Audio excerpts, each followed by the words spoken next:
Hey guys, Thomas Goldcamp here with Swamp 24/7 and 247sports.com. The NCAA tournament bracket has officially been revealed, and Florida, I think, surprising a lot of people by earning a number 7 seed in this year's NCAA tournament.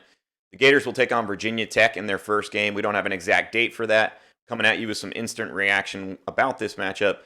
On paper, this doesn't look like a terrible matchup for Florida at all. I think a lot of NCAA tournament bracketologists had Florida projected more in the 8, 9, maybe even 10 range after the Gators kind of stumbled to end the season, losing 3 of their last 4.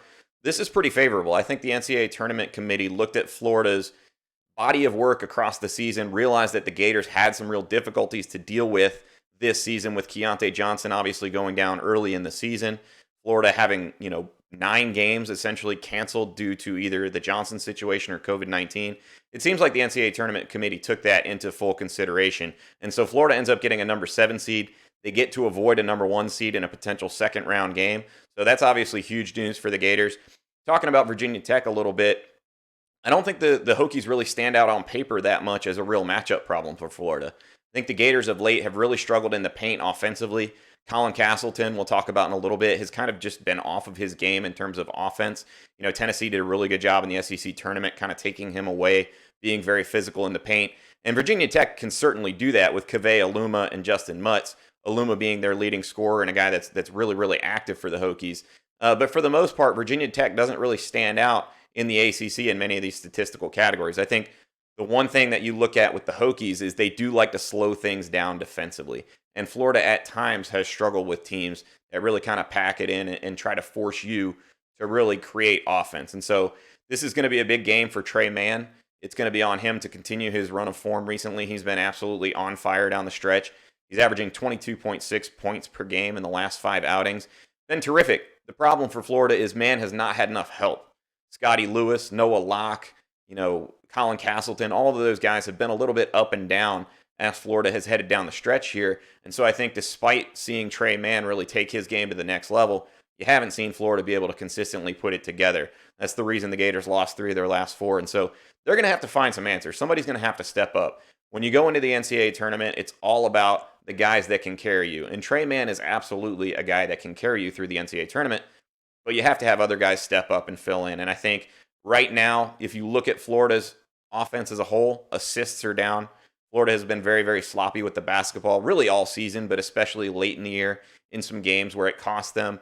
But Colin Castleton is going to be a guy that has to show up in this matchup against Virginia Tech. Again, we talked about Aluma and Mutz.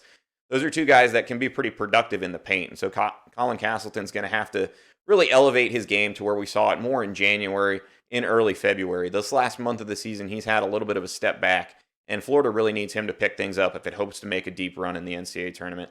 I think the blueprint to beating Florida is pretty clear at this point. If you're Virginia Tech, you got to slow Florida down, take away that half-court offense with Castleton, and be really, really physical in the paint against him. That Florida, despite Trey Mann being really, really good of late, has not managed to find a way to win games when Castleton is kind of neutralized. And so wherever that change comes for Florida, if you're trying to overcome that, whether that's Noah Locke stepping up and being a more consistent shooter, maybe that's the answer if you're Florida. Locke has had a lot of up and down games. And I think part of the problem with Florida right now is it really is a one-man show. Trey Mann has really been running the show, and Florida has to get at least 1, 2 other players to step up as consistent playmakers. I think Tyree Appleby could be that guy, but he's been a little bit turnover prone.